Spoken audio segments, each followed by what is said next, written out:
जिल्हा प्रशासन गोट्या खेळतंय का? स्थानिक वृत्तपत्रांची आर्थिक कोंडी, 50 लाखांची जाहिरातींची देयके रखडणाऱ्या जिल्हा प्रशासनाच्या निषेधार्थ जिल्हाधिकारी कार्यालयासमोर गोट्या खेळत लक्षवेधी आंदोलन.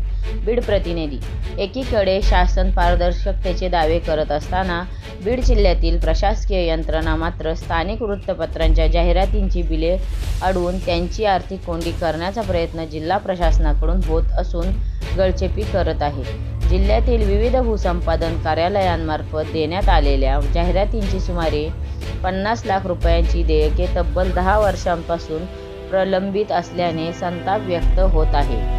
या पार्श्वभूमीवर सामाजिक कार्यकर्ते तथा बीड जिल्हा माहिती अधिकार कार्यकर्ता महासंघाचे मुख्य प्रचार प्रमुख डॉक्टर गणेश ढवळे लिंबाक गणेशकर यांच्या नेतृत्वाखाली आज दिनांक 23 सोमवार जिल्हाधिकारी कार्यालयासमोर अनोखे गोट्या खेळत लक्षवेधी आंदोलन करण्यात आले. जिल्हा प्रशासन गोट्या खेळतंय काय?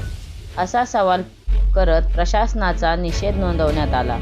दप्तर दिरंगाई करणाऱ्या अधिकाऱ्यांवर प्रशासकीय व दंडात्मक कारवाईची मागणी करण्यात आली. यावेळी जिल्हाधिकाऱ्यांमार्फत मुख्यमंत्री देवेंद्र फडणवीस, उपमुख्यमंत्री एकनाथ शिंदे तसेच पालकमंत्री सुनेत्रा पवार यांना निवेदन सादर करण्यात आले. बीड जिल्ह्यातील विविध शासकीय प्रकल्पांसाठी भूसंपादन प्रक्रियेदरम्यान कायदेशीर जाहिराती स्थानिक वृत्तपत्रात प्रसिद्ध केल्या जातात. मात्र या जाहिरातींचे पैसे वेळेत न दिल्याने मोठा निधी अडकून पडला आहे. विशेष म्हणजे सन 2021 ते 2024 दरम्यान भूसंपादन कार्यालयाकडून मंत्रालयाकडे पाठवलेल्या प्रस्तावांमध्ये तांत्रिक त्रुटी निदर्शनास आणून ते प्रस्ताव परत पाठवण्यात आले. परंतु संबंधित अधिकाऱ्यांनी त्या त्रुटी दूर करून प्रस्ताव पुन्हा सादर करण्याबाबत उदासीनता दाखवली. परिणामी गेल्या 3-4 वर्षापासून प्रस्ताव प्रलंबित आहे. प्रलंबित देयकांमुळे स्थानिक वृत्तपत्रांची आर्थिक स्थिती डळमळीत झाली आहे. वारंवार निवेदने, पाठपुरावा आणि आंदोलने करूनही केवळ आश्वासनं मिळाली.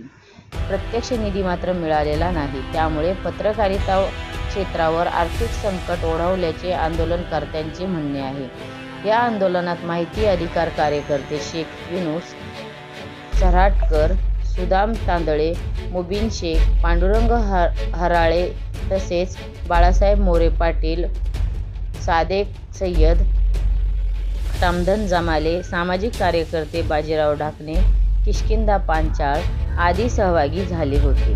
उत्पादन कार्यालयामार्फत स्थानिक वृत्तपत्रांना जाहिराती दिल्या जातात. मात्र जर पाहिलं तर बीड जिल्ह्यातील तब्बल 50 लाख रुपयाची देयकं गेल्या 10 वर्षापासून प्रलंबित आहेत. जिल्हा प्रशासन आयुक्त संभाजीनगर यांना प्रस्ताव पाठवतो. तो प्रस्ताव मंत्रालयात जातो आणि मंत्रालयातनं त्या त्रुटी असल्यामुळे त्या परत बीड जिल्हा प्रशासनाला पाठवण्यात येतात. मात्र बीड जिल्हा प्रशासन त्या त्रुटी दुरुस्त करून परत प्रस्ताव पाठवण्याचं कष्ट घेत नाही. एकंदरीतच जिल्हा प्रशासन जे आहे पारदर्शक या गप्पा मारणार प्रशासन एकंदरीत जिल्हा वृत्तपत्रावर सूड उगवतं की काय, वृत्तपत्रांची आर्थिक कोंडी करतं काय असं आम्हाला वाटतंय. तर 10 वर्ष जर जाहिरातींचे चौथा स्तंभ लोकशाहीचा जो आहे त्यांची जर बिलं निघत नसतील तर एकंदरीत जिल्हा प्रशासन गोट्या खेळतंय का हा प्रश्न विचारण्यासाठी आज आम्ही सगळे सामाजिक कार्यकर्ते जिल्हाधिकाऱ्यासमोर गोट्या खेळून जिल्हा प्रशासनाचा निषेध करत आहोत.